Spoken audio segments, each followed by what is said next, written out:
welcome back to a new video. PSA before I get into it, guys. I've already fulfilled my duty. I gave you guys the game on Gen Z on the last video 2 days ago. So today's video, I'm on some personal life shit.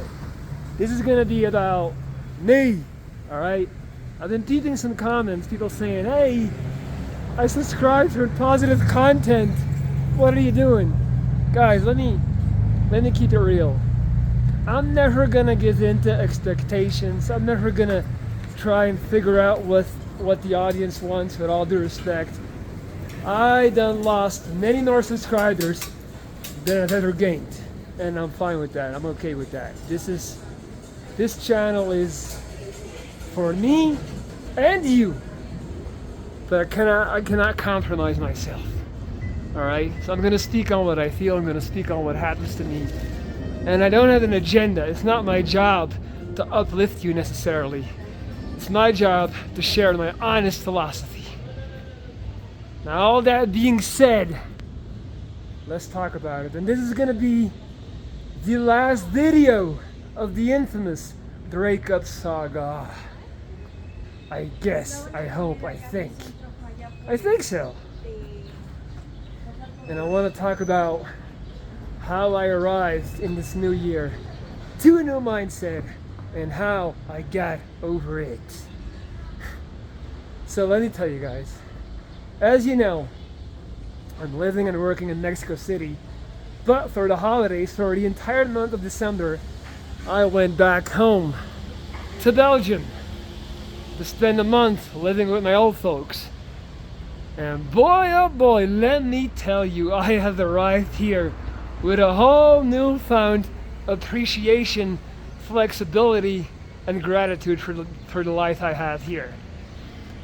I really needed that month back in dark, cold Belgium, being relegated to that role pattern of being a son, a kid, a baby boy again, to really put some things into perspective. And it really allowed me to sit back, because like, as you guys know, there's not much to do where I'm from in Belgium. It's a rural area, it's like a foreigner's suburb basically, and there's nothing to do but to lift weights and every now and then smoke a little weed, alright? And of course my friends, but the thing is, I'm 36, and the vast majority of my friends are in that phase of settling down, having kids, and having absolutely no social life and never leaving their house. That's kind of what people in Belgium do. They just withdraw, retreat, you know. And I'm not knocking it, I'm not judging it. But if you are not in that mode, if you're not in that moment in your life, it's kind of boring. So it gave me a whole lot of time to think. I'm not going to compare it to being in jail, but I guess I just did. What I realized in my time there, it's really funny. For some reason, like, people in Europe and in Belgium, we're so obsessed with this notion that it's the greatest country in the world and there's no better place to be on planet Earth than to be in Belgium. I guess that's the thing a lot of people have in the first world, Western countries. But objectively, when I look at our society there, and I look at where people's priorities lies, I'm not so sure about that anymore. And for the first time in my life, I've actually considered that maybe, just maybe, Mexico is not just gonna be a temporary thing. Yes, you heard me right. I'm actually considering that perhaps, just maybe, I might end up, staying here indefinitely. The way it's planned out right now in my mind, I'm gonna do at least 2 more years, and I'm prone to change my mind and like maybe next month I'll feel different, but I really feel like I've built a beautiful reality here, and I was able to arrive here with me and my personality and my avatar and everything being a blank canvas. I always talk about that, like how life is a video game and you get to like design your own little avatar, right? And when you move to a different continent, you get to do that to the fullest extent. No one has a preconceived notion of who you are as a person. And I realized that I really, really like who I'm becoming here, to quote Drizzy Drake. And I really don't necessarily love. Let's see if he's gonna stop. Yes, he stopped, thank you. That's rare in Mexico. Just like it is hard to free yourself from the shackles of perception of your community that you've grown up in. And I really noticed that in Belgium. Like, people are just like, you know, you are that person, you're that person still. And when everybody treats you and views you as such, you just kind of automatically, subconsciously go along with that. And then as soon as I got back here, I was able to like plug back in to who I am in Mexico City. And I'm only 6 days in and I'm still heavily jet lagged, but I can honestly say that I very much prefer who I am here and who I get to be here. And then that also brought me to consider the whole breakup and everything that happened, and I kind of realized like I really needed that time in a very slow moving pace in Belgium to see things clearly. And I just kind of went back to this notion that I shared before.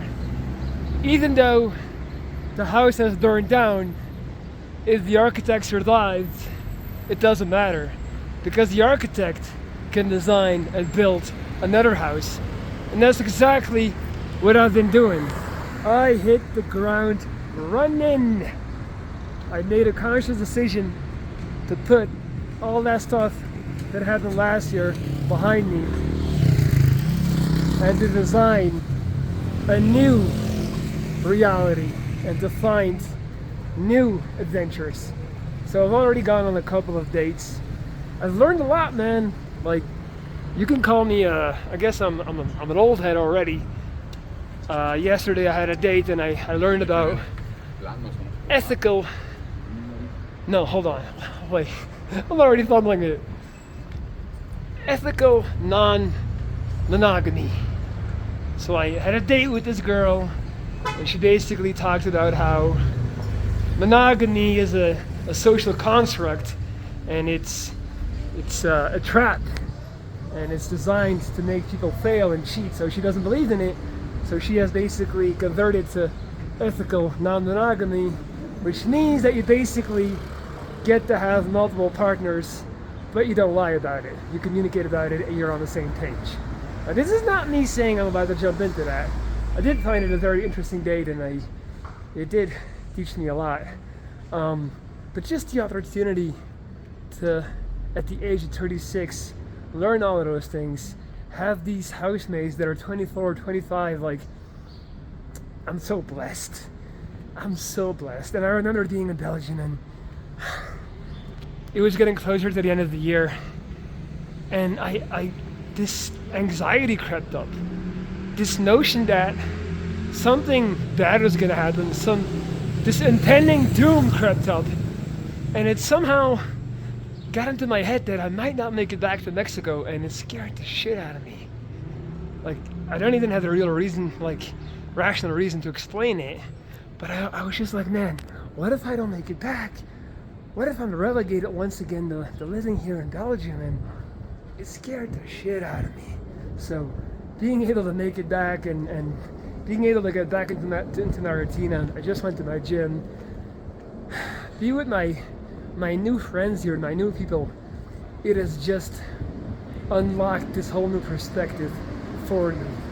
Sometimes you gotta go back to the bottom, touch dirt, you know, like kind of remember some things and realize this is why I wanted to leave. This is why, you know, I had to move on. I had to make a jump, and I fully realized that this past December.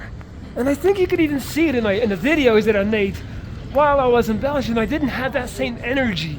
I didn't have that same lust for life. And so now here I am once again with a heart full of self-love, with a lot of ambition, a lot of plans, and a lot of dates on the agenda. And I'm doing so in a very open and honest manner. I'm being very honest. I'm telling these women what's up. I'm telling them, like, look, I'm not in a rush. I'm just trying to get to know people, connect, and see what happens. Last time, I jumped in, all in, because I've always been a relationship type of person. I've always been a one girl type of guy. And again, this is not me saying I'm about to construct a roster or about to be on some fuckboy shit. That's not what I'm saying. I'm just saying, like, I need to learn to pace myself, because last time I jumped in, I fell head over heels and it damn near broke me. You saw me sitting on that couch listening to the XX, all depressed and shit. That was real, guys. Like, I was messed up. I was really bad for a solid 3 months. But I needed that. That was a lesson. That was something I needed to learn. And I believe I have learned from that. And just like going back to the broader topic of location, because I talk about that with my clients all the time. Like, just because you were born in a geographical location doesn't mean you have to stay there. Like, the world is yours. Like, you have the power to relocate.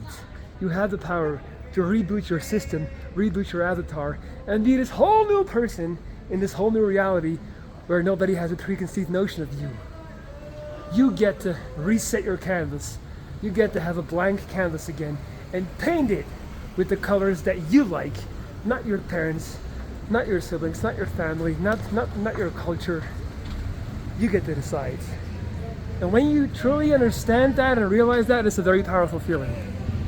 And so 2025, we're gonna run it all the way up, all the way up. We're gonna run it up as much as we can.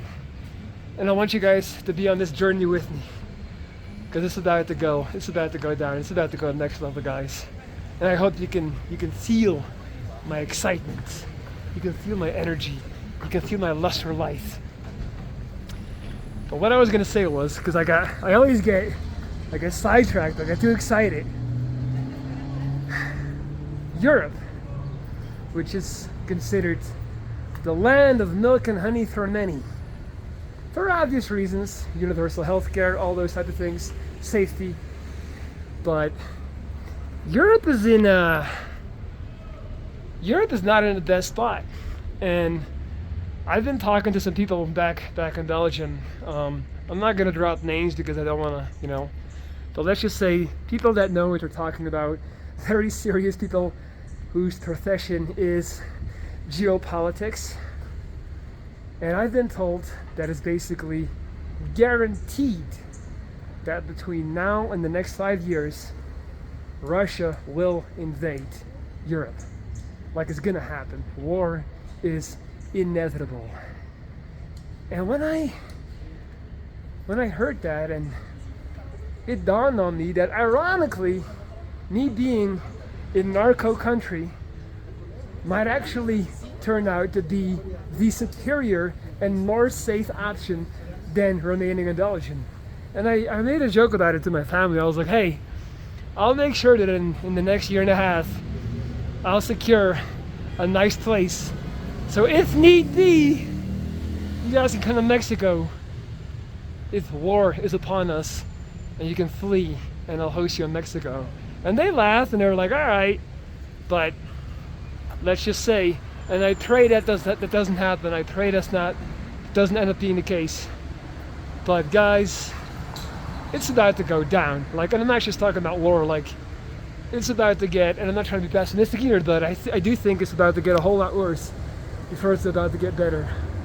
And this notion that the West and Europe has been on top for so long, and it has, but things are shifting, man.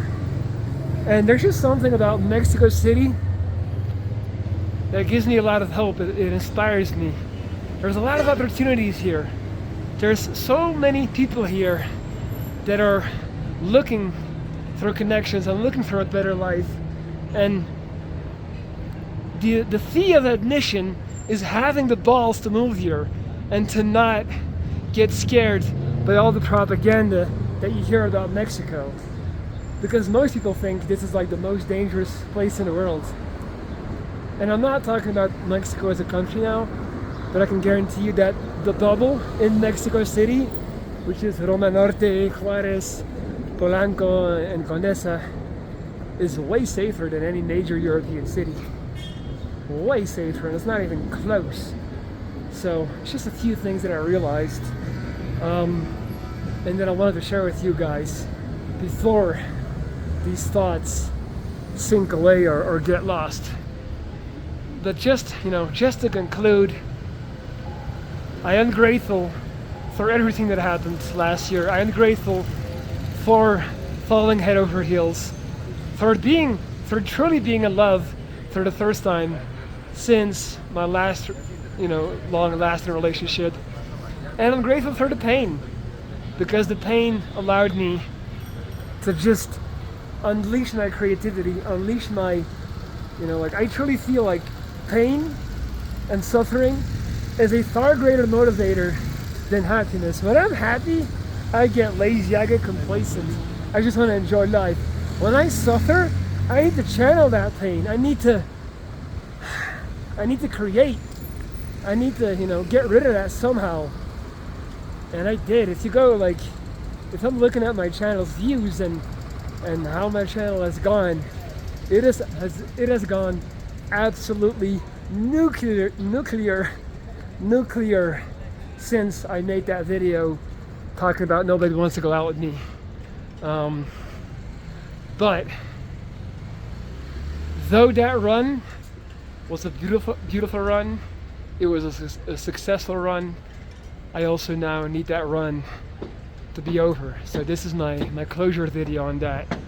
Now I want to focus on this new year. I want to focus on the future, and I want to focus on beginning a new chapter in 2025. And I hope that you guys are willing to do that with me. As always, I still have coaching slots available. So if you're looking to get out of the rut, if you're looking to shake things up and start over, and you need a mentor, you need somebody that can help you with that, send me an email. We can get it poppin'. We can do it. All right? Leave a comment below. Like the video as always. And if you want to work with me, hit me up. Life is beautiful, guys.